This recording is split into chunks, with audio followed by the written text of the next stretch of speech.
হয়েছে মা? মন খারাপ করে এখানে চুপচাপ দাঁড়িয়ে রয়েছো কেন? কি হয়েছে তোমার? আমার কি হয়েছে তা নিয়ে কি তুমি ভাবো? তোমার দরকার অর্থ সম্পদ, প্রতিপত্তি আর রাজ্য বিস্তার।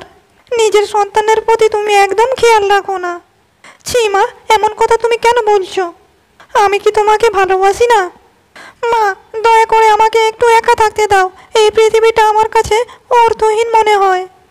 এই সোনা দানা গয়নাগাটি আমার কাছে যেন বদ্ধ শিকলের মতো লাগে। মা, তুমি হলে রাজকন্যা, তোমাকে কি মা সাধারণ মানুষের মতো করে রাখা যায়?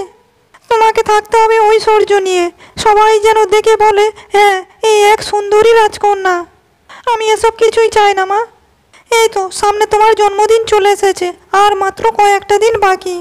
তোমার বাবা তার মধ্যে শিকার থেকে নিশ্চয়ই ফিরে আসবে, আর আমরা সবাই মিলে খুব ঘটা করে তোমার জন্মদিন পালন করব।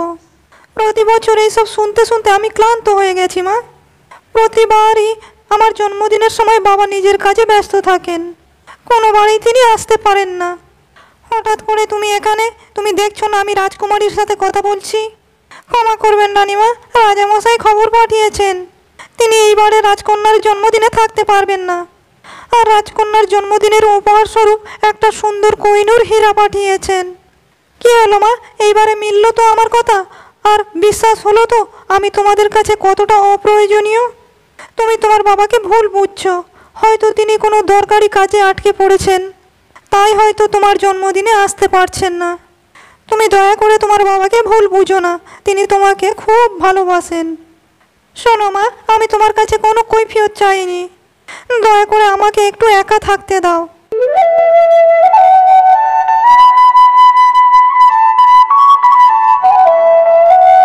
শুনেছো সখী, কে যেন মিষ্টি মধুর সুরে বাঁশি বাজাচ্ছে? ওই বাঁশির আওয়াজে আমার মন প্রায় পাগল হয়ে গেছে। ইচ্ছা করছে এক্ষুনি দৌড়ে ছুটে যাই সেখানে, যেখান থেকে এই মিষ্টি বাঁশির আওয়াজটা আসছে ভেসে।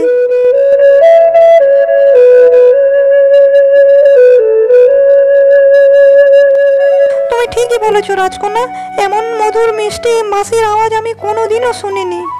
তাহলে চলো আমরা দুজনে মিলে সেই মিষ্টি বাঁশি বাদককে একবার দেখে আসি। তুমি কি পাগল হয়ে গেছো? তুমি জানো না রাজপ্রাসাদের মূল ফাটকে কত পাহারাদার থাকে?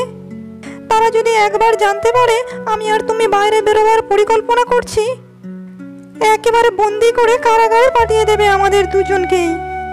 সই বাগানের পিছনে একটা পুরনো সুড়ঙ্গ রয়েছে, আমরা দুজন সেইখান দিয়েই বাইরে বেরিয়ে যাব, কেউ টেরই পাবে না।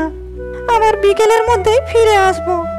আমার বর্ণহীন জীবনে একটু আনন্দ পেতে চলেছি সখী, তুমি দয়া করে না বলো না। রাজকুমারী, তুমি এমনভাবে বলছো আমি মানাও করতে পারছি না। তবে ঠিক আছে, বিকেলের মধ্যে আমরা কিন্তু অবশ্যই ফিরে আসবো। আচ্ছা সখী, চলো আমরা দুজন মিলে ছদ্মবেশ নিই, তাহলে কেউ আমাদের দেখেও চিনতে পারবে না। এটা বেশ তুমি ভালো বুদ্ধি দিয়েছো। চলো আমরা পুরনো পোশাক পরে বাইরে গিয়ে সেই বাঁশি বাদককে খুঁজে বের করবো। বাহ, আজকের দিনটা মনে হয় খুব ভালো যাবে। চলো আর দেরি করো না। কি হলো, থেমে গেলে কেন রাখাল বালক? তোমার বাঁশির সুর খুবই মিষ্টি, আমরা অনেক দূর থেকে তোমার বাঁশির সুর শুনছিলাম। এক কাজ করো, আমরা তোমাকে পয়সা দেব, তুমি আমাদের কিছুক্ষণ বাঁশি বাজিয়ে শোনাও। আমি জানি না আপনি কে, কিন্তু আপনি হঠাৎ করে আমাকে কেন পয়সা দিতে চাইছেন? আমি বাঁশি বাজাই নিজের মনের আনন্দের জন্য, আর আমি সেই আনন্দ আপনার কাছে বিক্রি করতে পারবো না। আমি এই রাজ্যেই থাকি, এক সাধারণ পরিবারের মেয়ে আমি। তোমার বাঁশির সুর আমাকে মুগ্ধ করেছিল বলে তাই আমি পয়সা দিয়ে শুনতে চেয়েছিলাম। পয়সা দিয়ে পৃথিবীতে সব কিছু হয় না। এখন আপনারা দয়া করে এখান থেকে চলে যান, আমাকে একটু মন দিয়ে বাঁশি বাজাতে দিন। আসলে আমার যখন মন ভীষণ খারাপ হয় আমি তখন এখানে বসেই বাঁশি বাজাই। মন খারাপ? কি হয়েছে? চাইলে তুমি আমাদেরকে বলতে পারো। আমার বাবা ভীষণ অসুস্থ, কয়েকদিন ধরে ঘরেই পড়ে আছে। সংসারে অনেক অভাব অনটন, জানি না আমাদের বাকি দিনগুলো কিভাবে চলবে। কিন্তু বিশ্বাস করুন, আমাদের সুখের কোনো অভাব নেই। সুখটাই প্রধান রাখাল, তুমি একজন সুখী মানুষ, তাই সৃষ্টিকর্তার কাছে কৃতজ্ঞতা জানান। ঠিক আছে, তুমি এই টাকা কটা তোমার কাছে রাখো। কি বলছেন? আমার কোনো টাকা পয়সার কোনো দরকার নেই। আমি খুবই সাধারণ মানুষ, এত টাকা পয়সা নিয়ে আমি কি করব? আর তাছাড়া আপনি তো বলেছিলেন আপনি একজন সাধারণ পরিবারের সন্তান, তাহলে এত টাকা পয়সা কোথা থেকে পেলেন? আরে বোকা রাখাল, তুমি এখনো বুঝতে পারোনি? উনি হলেন আমাদের রাজকন্যা। আসলে তোমার বাঁশির সুর শুনতে পেয়ে আমরা ছদ্মবেশ ধারণ করে এইখানে বের এসেছি। ক্ষমা করবেন রাজকন্যা, আমি আপনাকে চিনতে পারিনি। দয়া করে আমাকে মাফ করে দিন। একটা শর্তে আমি তোমাকে ক্ষমা করে দিতে পারি। তুমি যদি আগামীকাল এখানে এসে আমাদেরকে বাঁশি বাজিয়ে শোনাও, তাহলেই তোমাকে ক্ষমা করে দেব। আপনি চাইলে আমি প্রাসাদে গিয়েও বাঁশি বাজিয়ে শোনাতে পারি। আমি হলাম দরিদ্র মানুষ। আমার কাছে আপনি বাঁশি শোনার জন্য ছুটে আসছেন? এটা রাজবাড়িতে জানলে অনেক বড় সমস্যা হয়ে যাবে। এসব নিয়ে তোমাকে একদম ভাবতে হবে না। আমি তোমাকে আদেশ করছি, আগামীকাল থেকে এই সময়ে তুমি আমাদেরকে বাঁশি বাজিয়ে শোনাবে। এইটা তোমার পারিশ্রমিক। এইটা তুমি বাড়িতে নিয়ে গিয়ে তোমার বাবার চিকিৎসা করো। মা, কোথায় গেলে? আজ এক আজব ঘটনা ঘটেছে। কি বাবা, কি হয়েছে? আজ কতদিন পরে তোর মুখে হাসি দেখলাম। সংসারের অভাবের চোটে তোর মুখ থেকে হাসিটাই চলে গেছিল। মা, আজকের আমার বাঁশির সুর শুনে স্বয়ং রাজকন্যাই চলে এসেছিল। আরে যা, বানিয়ে বানিয়ে কেন মায়ের সাথে কথা বলছিস? রাজকন্যা আবার কি করে আসবে? মা, আমি যখন বাঁশি বাজাচ্ছিলাম তখন দেখলাম ময়লা কাপড় পরা দুইজন তরুণী দাঁড়িয়ে আছে। কিন্তু কিছুক্ষণ পর তারা তাদের সত্য পরিচয় আমার সামনে প্রকাশ করলো। যা হয়েছে তা ভুলে যা বাবা। রাজকন্যার সঙ্গে তোর বন্ধুত্ব একদম উচিত নয়। রাজবাড়ির কেউ যদি এই কথা জানতে পারে তাহলে অনেক বড় ঝামেলা হয়ে যাবে বাবা। তোর উপরে অনেক বড় বিপদ নেমে আসতে পারে। সে কোথায় আর তুই কোথায়, এই ভয় আমিও তো পাচ্ছি মা। কিন্তু রাজকন্যা বারবার বলে দিয়েছে আগামীকাল তিনি আবার আমার বাঁশির সুর শুনতে আসবেন। এখন তুমিই বলো মা, আমি কি করি? এখন তুই ভেবে দেখ বাবা, তোর যাওয়া উচিত হবে কি হবে না আমি কিছু বলতে পারবো না। তোর জীবন সিদ্ধান্ত তুইই নিবি। কি ব্যাপার, তুমি এই সময় বাগানে? তুমি জানো না বিকেলবেলা আমি বাগানে হেঁটে বেড়াই? এই সময় বাগানে আমি আর কারোর উপস্থিতি পছন্দ করি না। দয়া করে এইখান থেকে বিদায় হও। তুমি আমার সাথে এইভাবে কেন কথা বলছো রাজকন্যা? আমি তোমার হবু স্বামী। তোমার বাবা আমার সাথে তোমার বিয়ে ঠিক করে রেখেছে, আর তুমি এখনো আমাকে ঠিকভাবে সম্মান করো না। এই আশাতেই বসে থাকো তুমি। আমি বেঁচে থাকতে তোমাকে কখনোই বিয়ে করব না। তুমি কি জানো আমি সকল সময় তোমার উপরে নজর রাখি? তুমি আর তোমার সাথী সবার চোখে ফাঁকি দিয়ে ওই সুড়ঙ্গ দিয়ে বাইরে বেরিয়েছিলে, তা কিন্তু আমি জানি। খুব ভালো করেছো। আর এখন নিশ্চয়ই এই খবরটি বাবার কানে পৌঁছে দেওয়ার চেষ্টা করবে। তা যাও, তোমার যা খুশি তুমি তাই করো, আমি তোমাকে নিষেধ করব না। তুমি কেন শুধু শুধু আমাকে ভুল বোঝো রাজকুমারী? আমি বেঁচে থাকতে তোমার কোনো ক্ষতি আমি হতে দেব না। তুমি শুধু শুধু আমার উপরে রাগ করে থেকো না। তুমি কেন বুঝতে পারো না সেনাপতি? তোমার সাথে সময় কাটাতে আমার একদম ভালো লাগে না। দয়া করে তুমি এখান থেকে চলে যাও। তুমি যতই আমাকে দূরে সরিয়ে দাও না কেন, মনে রাখবে আমার কাছেই তোমাকে ফিরতে হবে, আর আমাকেই তোমার বিয়ে করতে হবে। ছি মা, রাজ্যের প্রয়োজনে শেষ পর্যন্ত নিজ সন্তানকেও বিক্রি করে দিতে তোমাদের দ্বিধাবোধ হয় না? কি হয়েছে তোমার? সারাক্ষণ তোমার কিছু না কিছু হতেই থাকে। সারাক্ষণই তো তুমি মুখ ভার করে থাকো। তোমাদের মনের ইচ্ছা কখনোই পূরণ হবে না। আমার জীবন থাকতে আমি কোনোদিনই ওই সেনাপতিকে বিয়ে করবই না। এই বিয়েতে তোমার আপত্তি কিসের? সেনাপতি কোন দিক দিয়ে তোমার অযোগ্য? আমার তো মনে হয় ওই যোগ্য একমাত্র। রাজ্যটা খুব সুন্দর করে সামলাচ্ছে, আর তাছাড়া খুব শক্তিশালী। আমার তো মনে হয় ও যদি আমাদের জামাই হয় তাহলে বহিঃশত্রু আমাদের কোনো দিনই আক্রমণ করতে পারবে না। এসব বিষয় নিয়ে আর কোনো কথা নয় মা, আমি ওকে বিয়ে করব না, ব্যাস। চলো রাখাল, আমরা দুজনে অনেক দূরে কোথাও পালিয়ে যাই। এই রাজ্যে আমার যে দম বন্ধ হয়ে আসে। মিথ্যে ভালোবাসার অভিনয় আমি যে আর নিতে পারছি না। আমারও তো খুব ইচ্ছে হয় তোমার সাথে সময় কাটাতে, কিন্তু তোমাকে নিয়ে আমি কোথায় যাব? আমি সামান্য একজন রাখাল। তোমাকে নিয়ে যাওয়ার মতো কোনো জায়গা যে আমার নেই। আমি আগেই সন্দেহ করেছিলাম। রাজকন্যার হঠাৎ করে এমন পরিবর্তন আমি মেনে নিতে পারছিলাম না। রাজপ্রাসাদ থেকে লুকিয়ে পালিয়ে এসেছে এমন একটা রাখালের সাথে দেখা করবার জন্য। আমি তোমাকে বন্দি করে এখনই রাজবাড়িতে নিয়ে যাচ্ছি। আজ থেকে তুমি রাজপ্রাসাদের বাইরে যাবে না। তোমার সাহস তো কম নয়, তুমি আমাকে বন্দি করতে চাইছো? আমি যদি হুকুম করি তাহলে তোমার মৃত্যুদণ্ড কার্যকর হবে। তোমার কথা শুনে আমার ভীষণ হাসি পেল। তুমি ভালো করেই জানো আমি কতটা শক্তিশালী। এ রাজ্যের সেনাপতি আমি। রাজ্যের নিরাপত্তার খাতিরে যে কোনো ধরনের সিদ্ধান্ত নিতে পারি আমি। রাখালকে আজকালের মতোই ছেড়ে দিচ্ছি। যদি তোমার আশেপাশে ওকে আর কখনো দেখি তাহলে ওর গর্দান নেব আমি।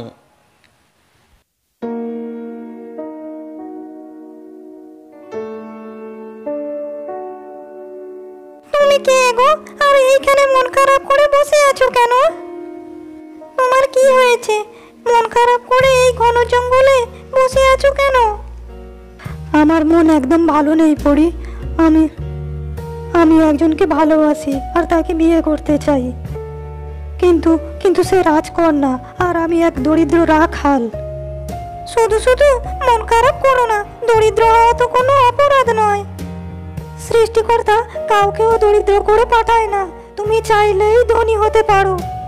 আমি তোমাকে 3টে কাজ দেব, আর তুমি যদি সেই 3টে কাজ ঠিকঠাক ভাবে করতে পারো তবে আমি তোমাকে এই জগতের সব থেকে ধনী রাজকুমার বানিয়ে দেব। তাহলে তুমি তাড়াতাড়ি কাজগুলো আমাকে দাও, আমি তাড়াতাড়ি কাজগুলো শেষ করব। আর সব থেকে বড় রাজকুমার হয়ে আমি রাজকন্যাকে বিয়ে করে নিয়ে আসব। আচ্ছা বেশ, তাহলে তোমার প্রথম কাজটি হলো ওই যে ঘন জঙ্গলটি দেখতে পাচ্ছ, ওর মধ্যে একটা গুহা আছে। তোমাকে ওই গুহাটি অতিক্রম করতে হবে, তবে খুব সাবধান। ওই গুহার মধ্যে ভয়ানক জীবজন্তুরা বাস করে। যদি তুমি পার হতে না পারো তাহলে মৃত্যু নিশ্চিত। পরি, তুমি একদম চিন্তা করো না। রাজকন্যাকে পাওয়ার জন্য আমি সব কিছুই করতে পারি। যাই, তাহলে আর দেরি না করে ওই গুহা পার করে ফেলি।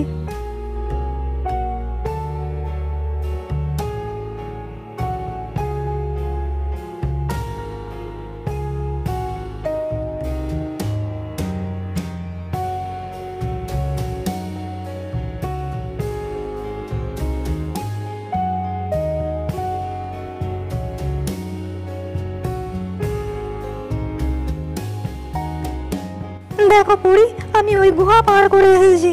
তাহলে তাড়াতাড়ি তোমার দ্বিতীয় কাজটা বলো পড়ি। তুমি সত্যিই খুব সাহসী। ঠিক আছে, ওখানে একটা লাল রঙের পাথর রয়েছে। ওই গোলাপি পাথরটা তুমি আমাকে এনে দাও।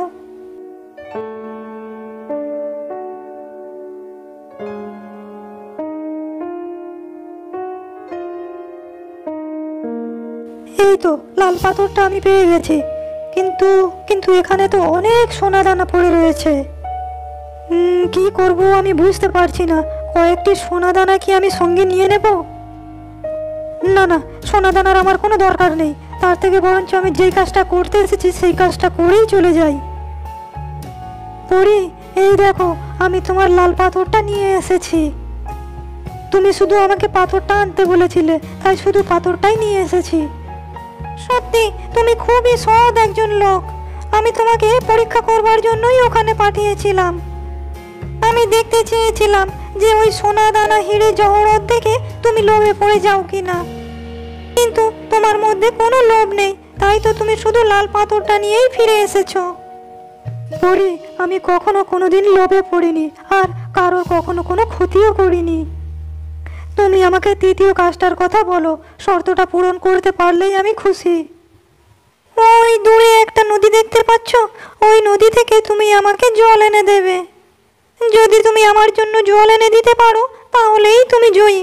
তবে খেয়াল রেখো, তোমার হাতে সময় খুব বেশি নেই, মাত্র 30 মিনিট। এই 30 মিনিটের মধ্যে তুমি যদি ফিরে না আসো তাহলে তুমি হেরে যাবে।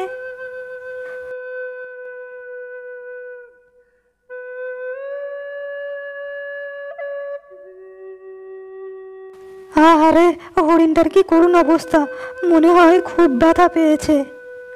কিন্তু আমি যদি হরিণটাকে সুস্থ করতে চাই তাহলে নির্দিষ্ট সময়ের ভিতরে আমি ওই নদীর জল আনতে পারবো না, আর আমার শর্ত আমি পূরণ করতে পারবো না। হ্যাঁ থাক, আমি না হয় হেরেই গেলাম, কিন্তু এই হরিণটির কোনো ক্ষতি আমি হতে দেব না। পরিরানী, আমাকে তুমি ক্ষমা করে দাও। এত দূর এগোনোর পরেও আমি আমার তৃতীয় শর্তটা পূরণ করতে পারিনি। জল আনার জন্য আমি যখন নদীর দিকে যাচ্ছিলাম তখন দেখলাম একটা হরিণ আহত হয়ে সেখানেই পড়ে আছে। ওর প্রচণ্ড কষ্টে আমার মন কেঁদে উঠল। ওকে সেবা করে ওকে ওষুধ দিয়ে সুস্থ করে তুললাম। তাই সময় মতো তোমার জন্য আমি জল আনতে পারিনি। আরে বোকা, এটাই ছিল তোমার সহমর্মিতার পরীক্ষা। এই 3 নম্বর পরীক্ষাতেও তুমি জিতে গেছো। আমি নিজেই ওই হরিণটাকে ওইখানে ফেলে রেখেছিলাম। আমি দেখতে চেয়েছিলাম যে তোমার মনে কি চায়। তুমি অনেক বড় মনের মানুষ, আজ তুমি জয়ী হয়েছো। আর আমি তোমাকে এই কোহিনূর হীরাটা উপহার দিচ্ছি। এই হীরাটা বিক্রি করলে তুমি 10খানা রাজ্য কিনে নিতে পারবে। এই হীরাটা অনেক মূল্যবান। তোমাকে কি বলে যে ধন্যবাদ দেব পরি আমি জানি না। আমি এখনই যাচ্ছি সেই রাজকন্যাকে নিয়ে আসতে। এখন আর কোনো বাধা নেই। আমি হলাম এই পৃথিবীর সবথেকে ধনী রাজা।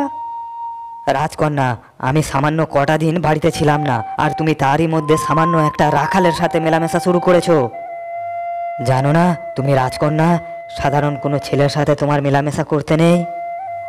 আমি আগামীকালই তোমার সাথে সেনাপতির বিয়ে দিয়ে দেব। বাবা, সে রাখাল খুবই বড় মনের মানুষ। শুধু অর্থ সম্পদ থাকলেই হয় না, একজন ভালো মনের অধিকারী হওয়া খুবই গুরুত্বপূর্ণ। আর আপনি সেনাপতিকে চেনেনই না, ও খুবই লোভী। রাজকন্যা, দয়া করে এসব কথা বলা বন্ধ করো। আর এক মুহূর্ত দেরি নয় রাজামশাই, যত দ্রুত সম্ভব আমি রাজকন্যাকে বিয়ে করতে চাই। 1 মিনিট মহারাজ, আমি হলাম পৃথিবীর সব থেকে ধনী ব্যক্তি। কোহিনূর হীরা আমার হাতের মুঠোয়, আর আপনি খুব ভালোভাবে জানেন এই হীরা কত মূল্যবান। আমি যদি মনে করি এই হীরা দিয়ে এমন অসংখ্য রাজ্য আমি কিনে নিতে পারি। বিনা অনুমতিতে তুমি প্রাসাদের ভিতরে কেন এসেছো? কে তুমি? তোমার কি চাই? বুঝতে পারছেন না রাজামশাই, এ হলো সেই দরিদ্র রাখাল যার সাথে রাজকুমারী সম্পর্কে জড়িয়ে পড়েছে। তোমার সাহস তো কম নয়, তুমি আমার অনুমতি ছাড়া আমার রাজ দরবারে প্রবেশ করেছো। মহারাজ, আমাকে ক্ষমা করবেন, কিন্তু এখন আমি আর সাধারণ রাখাল নই। আমি হলাম একজন মহারাজ। এই দেখুন, আমার কাছে কোহিনূর হীরে রয়েছে। এ তো মহামূল্যবান। পৃথিবীতে একটাই মাত্র রয়েছে এই হীরা। তুমি কোথা থেকে পেলে এই হীরা? আমি জানি যার কাছে এই রত্ন রয়েছে তার কাছে পৃথিবীর সব ধনরত্ন রয়েছে। মহারাজ, আমি শুধু আপনার মেয়েকে বিয়ে করতে চাই, তার সাথে সারাটা জীবন সুখে থাকতে চাই। এ কখনোই সম্ভব না। রাজকন্যার সাথে অনেক আগেই আমার বিয়ে ঠিক হয়ে আছে। মহারাজ, আপনি এত বড় অন্যায় আমার সাথে করতে পারেন না। সেনাপতি, তুমি মনে করলে রাজকন্যাকে বিয়ে করতেই পারো, কিন্তু তুমি মনে রেখো, তুমি মন থেকে ওকে কোনোদিনই পাবে না। ও তোমার কখনোই হবে না। সারাটা জীবন ওর মন এই রাখাল বালকের কাছেই পড়ে থাকবে। এর থেকে বরং ওরা দুজন সারা জীবন একসাথেই থাকুক। হ্যাঁ সেনাপতি মশাই, আপনার প্রতি আমার কোনো দুর্বলতা নেই। আমি শুধু এই রাখাল বালককেই স্বামী হিসেবে গ্রহণ করতে চাই। আমি আমার ভুল বুঝতে পেরেছি। রাজকন্যা, দয়া করে আমাকে ক্ষমা করে দিন। আমি নিজে দাঁড়িয়ে থেকে তোমাদেরকে বিয়ে দেব। এই হীরের আমার কোনো প্রয়োজন নেই। তুমি শুধু আমার মেয়েকে ভালো রেখো আর সুখে রেখো। তোমার কাছে আমার শুধু এইটাই প্রার্থনা।